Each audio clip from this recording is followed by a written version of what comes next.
আলহামদুলিল্লাহ, সমস্ত প্রশংসা সেই মহান আল্লাহ তাআলার, যে মহান রব্বুল আলামিন আমাকে আপনাদেরকে হায়াতে তাইয়্যিবা দান করে বড়বিটা যুব সমাজ কর্তৃক আয়োজিত আজকের এই প্রতিযোগিতায় আসার তৌফিক ইনায়াত করলেন। এজন্য সেই মহান মুনিবের দরবারে লাখো কোটি শুকর, সকলেই আদায় করি কালিমাতুশ শুকর আলহামদুলিল্লাহ।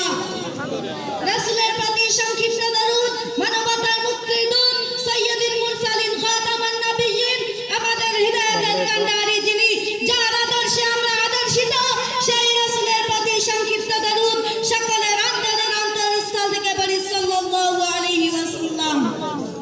আজকের এই প্রতিযোগিতার সম্মানিত সুযোগ্য সভাপতি, সম্মানিত প্রধান অতিথি, বিশেষ অতিথি, সম্মানিত আয়োজক কমিটি বৃন্দ, সম্মানিত বিচারক মণ্ডলী, উপস্থিত দূর দূরান্তর থেকে আগত প্রাণপ্রিয় প্রতিযোগী ছাত্র ভাইরা, সকলের প্রতি আমার আবারও সালাম, আসসালামু আলাইকুম ওয়া রাহমাতুল্লাহ।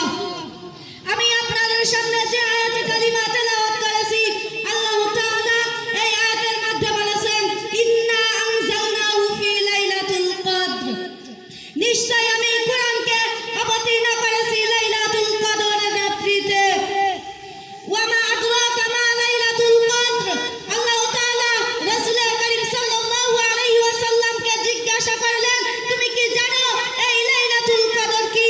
আল্লাহ তাআলা আবার বললেন, লাইলাতুল কদরি খায়রুম মিন আলফি শাহর, এটা সেই রাত যে রাত হাজার মাসের চেয়ে উত্তম, যে রাত পাওয়ার জন্য আমাদের আখেরি জামানার নবীর আগে যে নবী ছিল, সেই নবীর উম্মত সারা বছর রাত্রি জাগরণ করে ইবাদত করত।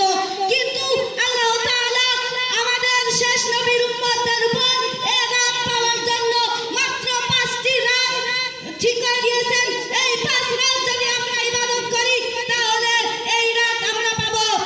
আল্লাহ তাআলা বললেন, 20 রমজানের পর 21, 23, 25, 27 এবং 29 রাত, এই 5 রাতের মধ্যেই লাইলাতুল কদরের রাত আছে।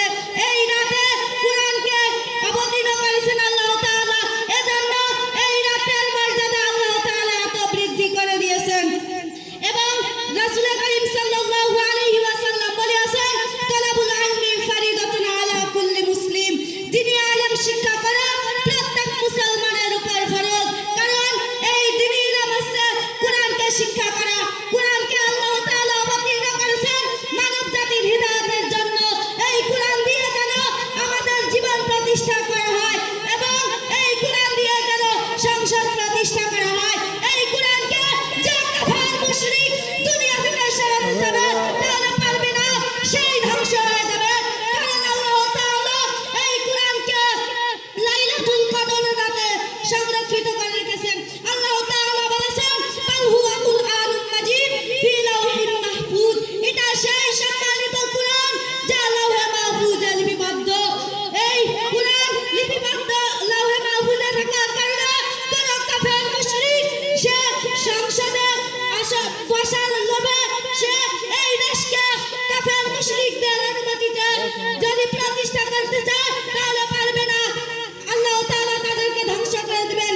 এই দেশ প্রতিষ্ঠা করতে হলে একমাত্র কোরআন দিয়ে প্রতিষ্ঠা করতে হবে।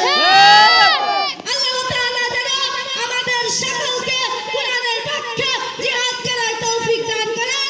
আল্লাহ তাআলা যেন আমাদেরকে কোরআনের মতে জীবন পরিচালনা করার তৌফিক ইনায়াত করেন। আমি আর বেশি কথা বলবো না, আমি এখানেই বলে আমার উপস্থিত বক্তৃতা শেষ করছি। আমি সকলের সুস্থ কামনা করে আমার উপস্থিত বক্তৃতা এখানেই শেষ করছি। আসসালামু আলাইকুম ওয়া রাহমাতুল্লাহ।